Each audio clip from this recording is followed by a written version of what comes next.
ഈ CPI നേതാക്കളുടെ പരാമർശങ്ങൾ കേട്ടാൽ നമുക്ക് മനസ്സിലാകും, ചിലപ്പോൾ PM ശ്രീയിൽ നിന്നും നിലവിലെ സർക്കാർ പുറത്തു പോകുന്ന രീതിയിലാണ് അവരുടെ പരാമർശം. അങ്ങനെ പുറത്തു പോകാൻ കഴിയുമോ ഈ ഒപ്പിട്ട സ്ഥിതിക്ക്? PM ശ്രീ പദ്ധതി എന്ന് പറയുന്നത് കേരളത്തിൽ മാത്രം നടപ്പാക്കുന്ന ഒരു പദ്ധതിയല്ല. രാജ്യത്ത് 2020 നടപ്പാക്കപ്പെട്ട പുതിയ വിദ്യാഭ്യാസ നയത്തിന്റെ ഭാഗമാണ് ഈ പദ്ധതി. അപ്പോൾ ഈ പദ്ധതി ഈ രാജ്യത്ത് 14,200 സ്കൂളുകളിലാണ് നടപ്പാക്കപ്പെടുന്നത്. അപ്പോൾ ഈ രാജ്യത്ത് ഒരു സംസ്ഥാനത്തിനും ഈ പദ്ധതി നടപ്പാക്കാൻ വിസമ്മതിക്കുകയോ മാറി നിൽക്കുകയോ ചെയ്യാൻ വേണ്ടി കഴിയില്ല. ഇതൊരു മാൻഡേറ്ററി പദ്ധതിയാണ്. ഇത് നടപ്പാക്കിയേ കഴിയുള്ളൂ. കാരണം ഈ പദ്ധതിയിലൂടെ PM ശ്രീ പദ്ധതിയിലൂടെ നടപ്പിലാക്കിയില്ലെന്ന് അവർ ചൂണ്ടിക്കാട്ടുന്നത് തമിഴ്നാട്, ബംഗാളും ഉണ്ട്. ഇവിടെ 2022 പഞ്ചാബിൽ ഈ പദ്ധതി ഒപ്പുവയ്ക്കുന്നത്. അതുവരെ പഞ്ചാബിൽ വേറൊരു രീതിയിലുള്ള വിദ്യാഭ്യാസ സംവിധാനം നിലനിന്നൊരു സംസ്ഥാനമാണ്. പഞ്ചാബിൽ ആദ്യഘട്ടത്തിൽ ഒരു രീതിയിലും ഈ പദ്ധതിയെ അംഗീകരിക്കില്ല എന്ന് പറയുമ്പോൾ പിന്നീട് ഉണ്ടായതെന്ന് പറയുന്നത് പഞ്ചാബിലെ പ്രത്യേകമായിട്ടുള്ള സാമ്പത്തിക സാഹചര്യം, പ്രത്യേകിച്ച് വിദ്യാഭ്യാസ മേഖലയിലുള്ള ഫണ്ടിങ്. കാരണം ആ രീതിയിലാണ് ഒരു ബ്ലോക്കിൽ, ഇതിന്റെ ഒരു ഘടന എങ്ങനെയാണ്, ഒരു ബ്ലോക്കിൽ 2 സ്കൂളുകൾ, ഒരു പ്രൈമറി സ്കൂള്, ഒരു സെക്കൻഡറി സ്കൂൾ. ഈ 2 സ്കൂളുകളെ മാതൃകാ സ്കൂളുകളായി, മാതൃകാ വിദ്യാലയങ്ങളായി തിരഞ്ഞെടുക്കുന്നു. ഈ സ്കൂളുകൾ എന്താ ചെയ്യുന്നത്? ഈ സ്കൂളിന്റെ ഇൻഫ്രാസ്ട്രക്ചർ, ഭൗതികമായിട്ടുള്ള സാഹചര്യം, അക്കാഡമിക് ആയിട്ടുള്ള സാഹചര്യം, ഇതിന്റെ ടീച്ചിങ് കൾച്ചർ, നമ്മുടെ അധ്യാപന സംസ്കാരം തന്നെ മാറ്റുകയാണ്. ലോകോത്തരമായി എന്ന് വെറുതെ പറയുകയല്ല, അത് പ്രാവർത്തികമാക്കാൻ 2 മാതൃകാ സ്കൂളുകളെ തിരഞ്ഞെടുക്കുകയാണ്. ഇതിനെ മോഡൽ സ്കൂളുകളാക്കി മാറ്റുന്നു. എന്നിട്ട് എന്താ സംഭവിക്കുന്നത്? ഈ മറ്റുള്ള സ്കൂളുകൾ, അത് ഗവൺമെന്റ് മേഖലയിലാണെങ്കിലും അത് എയ്ഡഡ് ആണെങ്കിലും പ്രൈവറ്റ് ആണെങ്കിലും, ഈ മോഡൽ സ്കൂളുകളുടെ സമാനമായിട്ടുള്ള ഔന്നത്യത്തിലേക്ക് അല്ലെങ്കിൽ അത്ര വലിയ രീതിയിലുള്ള വിദ്യാഭ്യാസ സമ്പ്രദായത്തിലേക്ക് അവരുടെ ഭൗതിക സാഹചര്യങ്ങൾ, അവരുടെ അക്കാഡമിക് സാഹചര്യങ്ങൾ, അവരുടെ എക്സ്ട്രാ കരിക്കുലർ ആക്ടിവിറ്റികൾ, അവരുടെ മത്സര രീതികൾ, പരീക്ഷാ രീതികൾ എല്ലാം പരിവർത്തനം ചെയ്യപ്പെടുന്നു. അപ്പോൾ ഇതൊരു ഉദാഹരണമാണ് എങ്ങനെയാണ് ഈ രാജ്യത്തെ കലാലയങ്ങൾ, രാജ്യത്തെ സ്കൂളുകൾ, കുട്ടികൾ പഠിക്കുന്ന രാജ്യത്തെ പ്രാഥമിക വിദ്യാഭ്യാസ മേഖല എന്താണ് നാളേക്ക് വേണ്ടി മാറേണ്ടത് എന്നുള്ള ഒരു സൂചികയാണ്. ഇത് മറ്റുള്ളവർ സ്വാഭാവികമായും അഡാപ്റ്റ് ചെയ്യേണ്ടി വരും. അതാണ് ഈ പദ്ധതി പ്രത്യേകത. ഈ ഏറ്റവും വലിയ മാറ്റം സ്വയം വരുത്തിക്കൊണ്ട് അതിന്റെ ഫണ്ടിങ് നൽകി, അതിന് സാമ്പത്തികമായിട്ടും ബാക്കി എല്ലാ രീതിയിലുമുള്ള ബാക്കപ്പ് നൽകി, ആ ഫണ്ടിങ്ങിലൂടെ, ആ ബാക്കപ്പിലൂടെ മാതൃകാ സ്കൂളുകളെ സൃഷ്ടിക്കുകയും ഈ മാതൃകാ സ്കൂളുകളെ ഉദാഹരിച്ചുകൊണ്ട് ബാക്കി എല്ലാ സ്കൂളുകൾക്കും രാജ്യത്ത് മാറേണ്ടി വരും. ഇതാണ് നടപ്പാക്കപ്പെടുന്നത്. ഇതിനെ രാഷ്ട്രീയമായി എന്തിനാണ് കേരളത്തിൽ ഇത്രയധികം വലിച്ചിഴക്കപ്പെടുന്നത് മനസ്സിലാവുന്നില്ല. കേരളത്തിൽ ഇപ്പൊ എന്താ സംഭവിക്കുന്നത്? അതാണ് CPM ചൂണ്ടിക്കാട്ടി ആദ്യം ഇതിന് എതിരായി വന്നു. ഇപ്പോൾ CPIക്ക് വഴങ്ങുകയല്ലേ CPM. ഇവിടെ കേരളത്തിലെ SFIയും DYFIയും എത്ര സമരങ്ങൾ ഈ NEPക്കെതിരെ നടത്തിയിട്ടുണ്ടെന്ന് വ്യാജ പ്രചരണങ്ങൾ നടത്തി. ഇത് വരേണ്യവൽക്കരണമാണ്, ഇത് ചാതുർവർണ്ണ വ്യവസ്ഥിതി അടിസ്ഥാനപ്പെടുത്തിയുള്ള ഒരു തിരിച്ചുവരവിന് വേണ്ടിയുള്ള ഒരു കോപ്പുകൂട്ടലാണ് പുതിയ വിദ്യാഭ്യാസ നയം എന്നൊക്കെ പറഞ്ഞ് വാചാലമായി പ്രസംഗിച്ച് NEPക്കെതിരെ ഭയങ്കര സമരം നടത്തിയവരാണ് ഈ പറയുന്ന യുവജന സംഘടനയും വിദ്യാർത്ഥി സംഘടനയും CPMന്റെ നേതാക്കന്മാര് പറഞ്ഞിട്ട്. ഇപ്പൊ എന്താ സംഭവിക്കുന്നത്? ഇതിന്റെ ശരി മനസ്സിലാക്കിക്കൊണ്ട് ഇതിന്റെ ഭാഗമായി, NEPയുടെ ഭാഗമായി, PM ശ്രീയുടെ ഭാഗമായി കേരളത്തിലെ വിദ്യാഭ്യാസ മേഖലയ്ക്ക്, അത് പ്രാഥമിക വിദ്യാഭ്യാസമായാലും ഉന്നത വിദ്യാഭ്യാസ മേഖലയായാലും കിട്ടുന്ന ദശലക്ഷക്കണക്കിന് കോടി രൂപ, അല്ലെങ്കിൽ ഒരുപാട് കോടി രൂപ, ഒരുപാട് സാമ്പത്തിക നേട്ടങ്ങൾ, ഒരുപാട് വലിയ രീതിയിലുള്ള ലോകോത്തരമായിട്ടുള്ള രീതിയിലുള്ള വിദ്യാഭ്യാസ ക്രമത്തിന്റെ മാറ്റങ്ങൾ മനസ്സിലാക്കിക്കൊണ്ട് CPM തിരുത്താൻ തയ്യാറായി. അങ്ങനെയാണല്ലോ പണ്ട് കമ്പ്യൂട്ടർ വന്നപ്പോ കമ്പ്യൂട്ടർ ഇവിടെ തൊഴിൽ ഇല്ലാതാക്കും, തൊഴിലില്ലായ്മ സൃഷ്ടിക്കുമെന്ന് പറഞ്ഞുകൊണ്ട് കമ്പ്യൂട്ടറിനെ എതിർത്തവർ ഇന്ന് ഏറ്റവും കൂടുതൽ സാമൂഹ്യ മാധ്യമങ്ങളിലും മാധ്യമരംഗത്തും ഇടപെടുന്ന ഒരു പാർട്ടിയായി CPM മാറിയിട്ടുണ്ട്. അപ്പൊ അവരില്ല, ഇതെല്ലാം മാറ്റി പറയും. CPMന് ഒരു ചിന്താഗതിയിൽ മാറ്റം വന്നു, പക്ഷെ CPIക്ക് മാറ്റം വന്നില്ല. ആ മാറ്റം വരാത്ത CPI പറയുന്നിടത്താണ് ഇപ്പോൾ CPM നിൽക്കുന്നത്. CPI ഇപ്പോ BJPയുടെ മുൻ സംസ്ഥാന അധ്യക്ഷൻ പറഞ്ഞൊരു വാക്യമുണ്ട്, CPI കുരയ്ക്കും കടിക്കില്ല, അത്രയുള്ളൂ ആ പാർട്ടി. ഇങ്ങനെ കുറെ കാര്യങ്ങൾ രാജ്യത്തിന്റെ, നാടിന്റെ, മനുഷ്യരുടെ നന്മയും ഉയർച്ചയും വരുന്ന സന്ദർഭങ്ങളിലെല്ലാം അതിന് ഇടങ്കോലിടുക, അതിനെ മുടക്കുക എന്നുള്ളതാണ് CPI കാലാകാലങ്ങൾ സ്വീകരിച്ചിട്ടുള്ള വരട്ട് തത്വവാദം. CPM ഒക്കെ അതിനെ ആ കമ്മ്യൂണിസ്റ്റ് വരട്ട് തത്വവാദത്തേക്ക് ഉപേക്ഷിച്ച് പതിറ്റാണ്ടുകളായി. CPI ഇപ്പോഴും അത് കെട്ടിപ്പിടിച്ചുകൊണ്ടിരിക്കുകയാണ്. ഇരുന്നോട്ടെ. പക്ഷേ CPI പറഞ്ഞെടുത്താണ് ഇപ്പോൾ CPM നിൽക്കുന്നത്. ആ അല്ല, കമ്മിറ്റി അതാണ് നമ്മുടെ വേറൊരു തമാശ. CPI ആണോ പറഞ്ഞത്?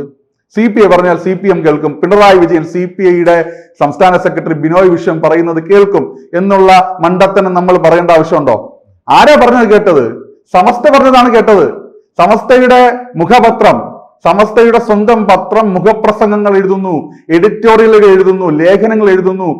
ഈ തിടുക്കം പിടിച്ച് ധൃതി പിടിച്ച് പുതിയ വിദ്യാഭ്യാസ നയവും PM ശ്രീ പദ്ധതിയും കേരളത്തിൽ നടപ്പാക്കരുത്, നടപ്പാക്കിയാൽ അത് അപകടം ചെയ്യും, ഇങ്ങനെയാണ് വാക്ക്. സമസ്തയുടെ പത്രത്തിലെ മുഖപ്രസംഗത്തിലെ വാക്കെന്ന് പറയുന്നത് ഈ പദ്ധതി സർക്കാരിന് അപായപ്പെടുത്തും, സർക്കാരിനെ അപകടപ്പെടുത്തും എന്ന് പറഞ്ഞാൽ എന്താ?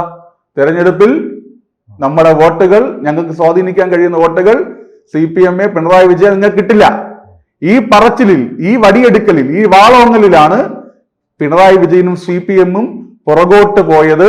കേരളത്തിലെ വിദ്യാഭ്യാസ മേഖല, കേരളത്തിലെ ഏറ്റവും ആവശ്യകരമായിട്ടുള്ള ഈ പറയുന്ന പ്രാഥമിക വിദ്യാഭ്യാസ മേഖലയിലെ ലോകോത്തരമായ മാറ്റത്തെ ഒരുപാട് വിദ്യാർത്ഥി, കേരളത്തിൽ 306 സ്കൂളുകളാണ് ആദ്യഘട്ടത്തിൽ പ്രയോജനം ചെയ്യപ്പെടേണ്ടി വരുന്നത്. ആ 306 സ്കൂളിലെ വിദ്യാർത്ഥികൾ മറ്റ് സ്കൂളിലെ വിദ്യാർത്ഥികൾക്ക് ഭാവിയിൽ ലഭിക്കുമായിരുന്ന ഈ പദ്ധതിയുടെ എല്ലാ രീതിയിലുമുള്ള സൗകര്യങ്ങൾ, അങ്ങനെ വിദ്യാഭ്യാസ മേഖലയിൽ കേരളത്തിൽ ഈ രാജ്യത്ത് വന്നുകൊണ്ടിരിക്കുന്ന മാറ്റങ്ങളിൽ സമാനമായി വരേണ്ടിയിരുന്ന വലിയ മാറ്റത്തെയാണ്, വലിയ പുരോഗതിയെയാണ്, വലിയ കുതിച്ചുചാട്ടത്തെയാണ് ഈ പറയുന്ന മതസംഘടനകൾ പറയുന്നത് കേട്ട് ഈ പറയുന്ന രീതിയിൽ LDFന്റെ സർക്കാർ ഇപ്പോൾ കുറച്ചു നാളുകളായി നമുക്ക് പരിശോധിച്ചാൽ വിദ്യാഭ്യാസ മേഖലയുമായി വലിയ രീതിയിലാണ് മതസംഘടനകളും, അതോടൊപ്പം തന്നെ ഇപ്പോൾ ഹിജാബ് വിഷയവുമായി ബന്ധപ്പെട്ടാലും, ഈ സ്കൂളിന്റെ സമയക്രമീകരണവുമായി ബന്ധപ്പെട്ടാലും, യൂണിഫോമുമായി ബന്ധപ്പെട്ടാലും വലിയ രീതിയിൽ ഈ മതസംഘടനകൾ സ്വാധീനിക്കുന്നുണ്ടല്ലോ. പക്ഷെ പറയുന്നത് ഇടതുപക്ഷ സർക്കാരാണ്, മതേതരത്വ സർക്കാരാണ്. അതെന്തുകൊണ്ട് ജനങ്ങൾക്ക് മുന്നിൽ ചൂണ്ടിക്കാട്ടാൻ ഈ പ്രതിപക്ഷ പാർട്ടികൾക്ക് കഴിയുന്നില്ല? പുതിയ തലമുറ ചിന്തിക്കുകയും വായിക്കുകയും അല്ലെങ്കിൽ ലോകോത്തരമായി ലോകത്തിനെ തന്നെ വിരൽത്തുമ്പിൽ കൊണ്ടു നടക്കുന്ന ഒരു തലമുറയാണ് പുതിയ ജെൻസി, ജെൻ ആൽഫ എന്നൊക്കെ പറയുന്ന പുതിയ കാലഘട്ടത്തിലെ കുട്ടികൾ. അവര് പുതിയ വിദ്യാഭ്യാസ നയം നടപ്പാക്കപ്പെടുമ്പോൾ, അതിൽ PM ശ്രീ നടപ്പാക്കപ്പെടുമ്പോൾ, സ്കൂളുകൾ ഉന്നതി പ്രാപിക്കുമ്പോൾ, വിദ്യാഭ്യാസ ക്രമത്തിന്റെ സംസ്കാരം തന്നെ മാറുമ്പോൾ അവർ ഈ സ്വാഭാവികമായിട്ടും ഈ രാജ്യത്തിന്റെ ചരിത്രം പഠിക്കും, ഈ രാജ്യം രൂപപ്പെടുന്നതിന്റെ ചരിത്രം പഠിക്കും, രാജ്യത്തിന്റെയും നമ്മുടെ നാടിന്റെ സംസ്കാരത്തെയും കുറിച്ച് അവർ പഠിക്കും. അപ്പോ എന്താണ് സത്യം, എന്താണ് യാഥാർത്ഥ്യം, എന്താണ് യുക്തി, എന്താണ് നമ്മുടെ തലമുറകൾ കഴിഞ്ഞ നാളുകളിൽ ഈ നാട്ടിൽ അനുഭവിച്ച ത്യാഗങ്ങൾ എന്താണ്, വ്യഥകൾ എന്താണ്, നമ്മുടെ പിൻതലമുറ എന്താണ്, നമ്മുടെ ഇന്നലകൾ എന്താണെന്ന് പഠിക്കും. അവിടെ ഒരു രീതിയിലും ചരിത്രം എന്നാണ് ഈ CPI പറയുന്നത്. ഈ പറഞ്ഞ ത്യാഗത്തിന്റെയും ഈ പറഞ്ഞ സഹനത്തിന്റെയും ചരിത്രം RSSന്റേതാണെങ്കിൽ അതും പഠിക്കും. അത്രേ ഉള്ളൂ. RSSന് ആ ത്യാഗത്തിൽ പങ്കുണ്ടെങ്കിൽ, RSSന് കഴിഞ്ഞ കാലത്തെ ഈ രാജ്യത്തെ നിർമ്മിക്കുന്നതിൽ, രാജ്യത്തിന്റെ സംസ്കാരത്തെ നിലനിർത്തുന്നതിൽ, അതിനെ തലമുറകളിലേക്ക് വ്യാപിപ്പിക്കുന്നതിൽ സംഘപരിവാറിന് RSSന് പങ്കുണ്ടല്ലോ, അതും പഠിക്കേണ്ടി വരും. എല്ലാം പഠിക്കും. ഈ ലോകത്തെക്കുറിച്ച് പഠിക്കും, സംഘടനകളെ കുറിച്ച് പഠിക്കും, സംസ്കാരത്തെ കുറിച്ച് പഠിക്കും. ഈ സൗരയുഗത്തിൽ ഈ പ്രപഞ്ചത്തിലുള്ള എല്ലാത്തിനെയും കുറിച്ച് കുട്ടികൾ പഠിക്കട്ടെന്നായി. അപ്പോ മദ്രസകളും മതപഠനശാലകളും മാത്രം മതി എന്ന് പറയുന്ന ഒരു കൂട്ടം മതവെറിയന്മാർ പറയുന്ന, മതസംഘടനകൾ പറയുന്ന അവരുടെ തിട്ടൂരങ്ങളും ഫത്വകളും അനുസരിച്ച് പ്രവർത്തിക്കുന്നവരായി പിണറായി വിജയന്റെ സർക്കാർ മാറി. അല്ലാതെ ബിനോയ് വിശ്വം വടിയെടുത്തത് കൊണ്ടോ, അവിടെ വിദ്യാഭ്യാസ മന്ത്രി ശിവൻകുട്ടി പോയി ബിനോയ് വിശ്വത്തെ കണ്ട് സമസ്താപരാധം പറഞ്ഞത് കൊണ്ടൊന്നുമല്ല. ഇതാണ് ജാതി രാഷ്ട്രീയമാണ്, മതരാഷ്ട്രീയമാണ്. തിരഞ്ഞെടുപ്പ് വരാൻ പോകുന്നു. ഈ ഒരു 30 ദിവസം കൂടെ കഴിയുമ്പോൾ വീണ്ടും ജനങ്ങൾ പോളിംഗ് ബൂത്തിലേക്ക് ക്യൂ നിൽക്കാൻ പോകുന്നു. അവിടെ ക്യൂ നിൽക്കുമ്പോൾ പ്രത്യേകമായിട്ടുള്ള നമ്മുടെ സഹോദര മതത്തിൽപ്പെട്ട ആളുകൾ CPM വോട്ട് ചെയ്യണം. കഴിഞ്ഞ 2021 തിരഞ്ഞെടുപ്പിൽ കിട്ടിയ അതേ പിന്തുണ അവർക്ക് 25 തദ്ദേശ സ്വയംഭരണ സ്ഥാപനത്തിൽ കിട്ടണം. ഇപ്പോ എന്താ സ്വാഭാവികമായി വന്നിട്ടുള്ളത്? ഈ സർക്കാരിന്റെ അഴിമതി, സർക്കാരിന്റെ സ്വജനപക്ഷപാതം, സർക്കാരിന്റെ നിരന്തരമായ ആരോപണങ്ങൾ, സർക്കാരിനെതിരെ വരുന്ന ഈ വലിയ രീതിയിലുള്ള പ്രതിഷേധം ജനങ്ങൾക്കിടയിലുണ്ട്, എല്ലാ വിഭാഗം ജനങ്ങൾക്കിടയിലുണ്ട്. അപ്പൊ അവര് ജാതി, മതം, അവരുടെ സ്വത്വങ്ങൾ, അവരുടെ പ്രാദേശികവാദം ഇതെല്ലാം വെച്ച് അവരുടെ വോട്ട് ബാങ്ക് രാഷ്ട്രീയം കളിക്കുക എന്നുള്ളതാണ്. അപ്പോ ഈ തലമുറയെയും ജാതീയമായി മതപരമായും ചിന്തിപ്പിക്കും. വരാനിരിക്കുന്ന തലമുറ ശരി വായിക്കരുതെന്ന് നിശ്ചയമുള്ളത് കൊണ്ട്, ശരി മനസ്സിലാക്കരുതെന്ന് ബോധ്യമുള്ളത് കൊണ്ട്, അവർ തെറ്റ് വായിച്ചു വളരണമെന്ന് തീർച്ചയുള്ളത് കൊണ്ട് എന്ത് സംഭവിക്കുന്നു? പുതിയ വിദ്യാഭ്യാസ നയവും PM ശ്രീ അല്ല, അത് അപ്പോൾ നടപ്പാക്കാൻ ഇവിടെ സമ്മതിക്കുന്നില്ല. ആരെല്ലാം ഇതിനെ എതിർത്താലും നടപ്പിലാക്കിയാലേ കഴിയും.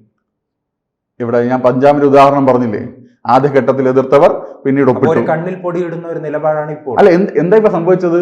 എവിടെ സംഭവിച്ചതെന്ന് പറയുന്നത്, ഇതിനെ റദ്ദ് ചെയ്തിട്ടില്ല. ഈ തീരുമാനം ഞാനൊരു തീരുമാനം എടുക്കുന്നു, അല്ലെങ്കിൽ ഞാനൊരു പരീക്ഷ എഴുതുന്നു, ഞാൻ എഴുതിയ ഉത്തരം ശരിയാണോ എന്ന് ഞാൻ തന്നെ പരിശോധിക്കുകയാണ്.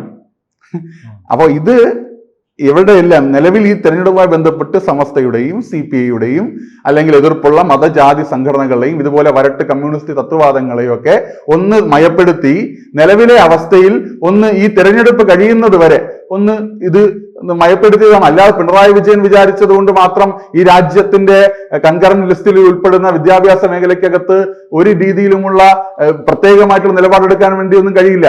അപ്പോ ഇത് ജനങ്ങൾക്ക് ഉപകാരപ്പെടുന്നതാണ്. ഈ രാജ്യത്ത് 14,600 സ്കൂളുകൾ, ഈ രാജ്യത്ത് ഏകദേശം 27,000 കോടി രൂപ ഈ മേഖല വിദ്യാഭ്യാസ മേഖല പ്രാഥമിക വിദ്യാഭ്യാസ മേഖലയ്ക്കകത്ത് കേന്ദ്ര സർക്കാർ, നരേന്ദ്രമോദിയുടെ സർക്കാർ നിക്ഷേപിക്കാൻ, അത് നിക്ഷേപമാണ്. അടുത്ത തലമുറയെ ശരി പഠിപ്പിക്കാൻ, അടുത്ത തലമുറയെ ലോകത്തെ ഏത് കോണിലുമുള്ള എത്ര വലിയ ഐക്യവും ഇന്റലക്ച്വലുമായ വിദ്യാർത്ഥിയോട് കിടപിടിക്കാൻ കഴിയുന്ന രീതിയിലേക്ക് നമ്മുടെ രാജ്യത്തിന്റെ സംസ്കാരം കൂടി മനസ്സിലാക്കി കുട്ടികൾ മാറണം എന്നുള്ളത് മാത്രമേ നിർബന്ധമുള്ളൂ. അത് മാത്രമേ NEP പുതിയ വിദ്യാഭ്യാസ നയം, ന്യൂ എഡ്യൂക്കേഷണൽ പോളിസി അല്ലെങ്കിൽ PM ശ്രീ എന്നതുകൊണ്ട് BJP നരേന്ദ്രമോദിയുടെ സർക്കാർ ഉദ്ദേശിക്കുന്നുള്ളൂ. കൂടുതൽ വാർത്തകളും വിശേഷങ്ങളും നിങ്ങളിലേക്ക് എത്താൻ ABC മലയാളം സബ്സ്ക്രൈബ് ചെയ്യുക, ബെൽ ബട്ടണും അമർത്തുക.